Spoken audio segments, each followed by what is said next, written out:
if they did, and this were a court of law, they would face sanctions from the judge.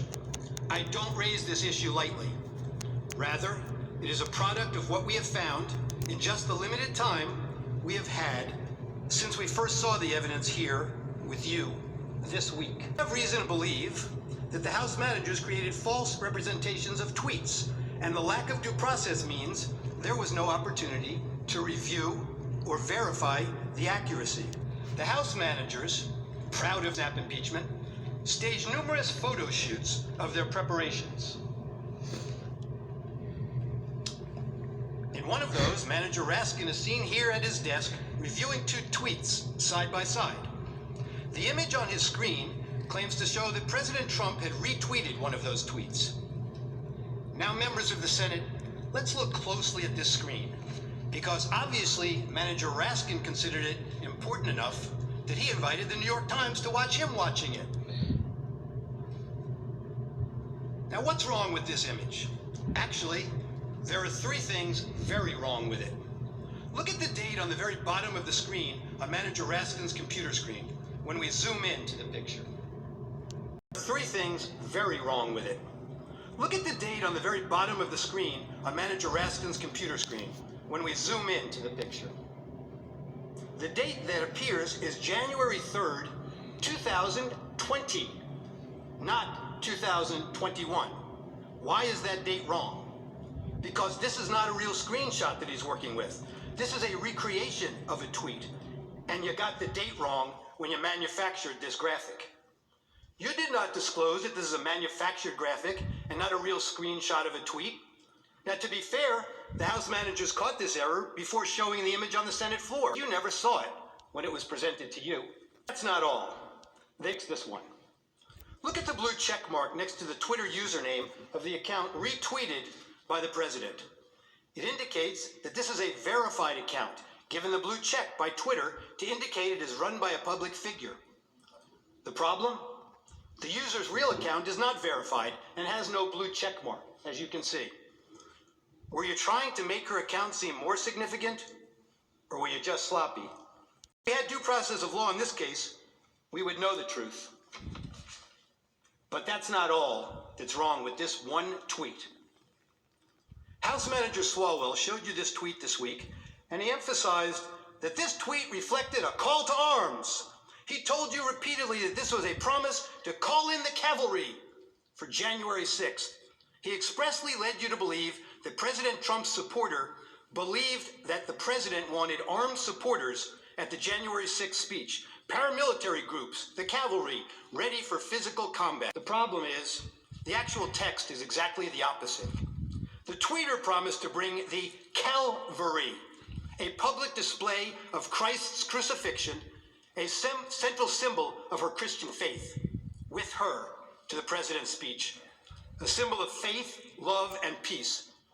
They just never want to seem to read the text and believe what the text means. I heard in the media last evening also. Words matter, they told you, but they selectively edited the president's words over and over again.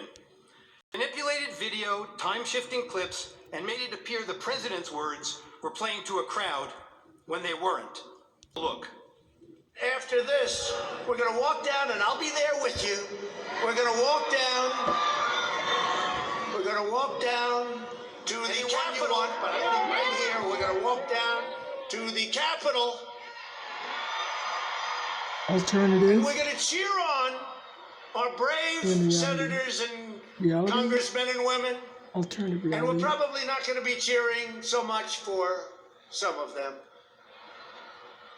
Because you'll never take back our country with weakness. You have to show strength, and you have to be strong.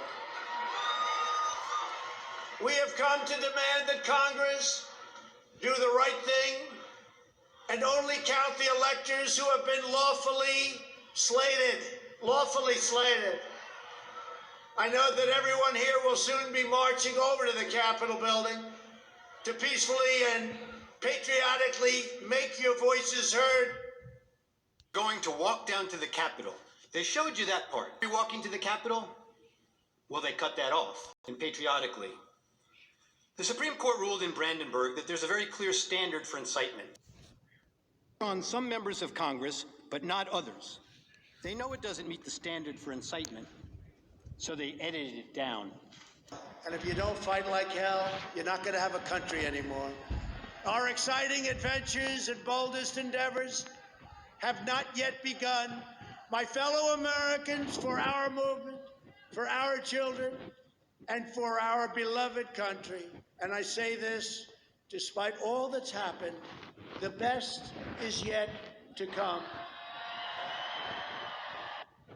That famous quote, like one of the House managers said, "A lie will travel halfway around the world before the truth has a chance to put its shoes on."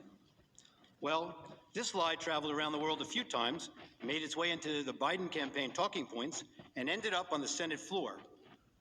The Charlottesville lie. Very fine people on both sides. Except that isn't all he said. And they knew it then, and they know it now. Watch this. But you also had people that were very fine people on both sides. You had people in that group, Reality? I saw the same Alternative pictures as you reality. did. You had people in that group that were there to protest the taking down of, to them, a very, very important statue and the renaming of a park from Robert E. Lee to another name. George Washington was a slave owner. Was George Washington a slave owner? So will George Washington now lose his status? Are we going to take down, excuse me, are we going to take down statues to George Washington? How about Thomas Jefferson? What do you think of Thomas Jefferson? You like him? Okay, good. Are we going to take down the statue? Because he was a major slave owner. Now we're going to take down his statue. So you know what? It's fine. You're changing history. You're changing culture. And you had people, and I'm not talking about the neo-Nazis and the white nationalists, because they should be condemned totally.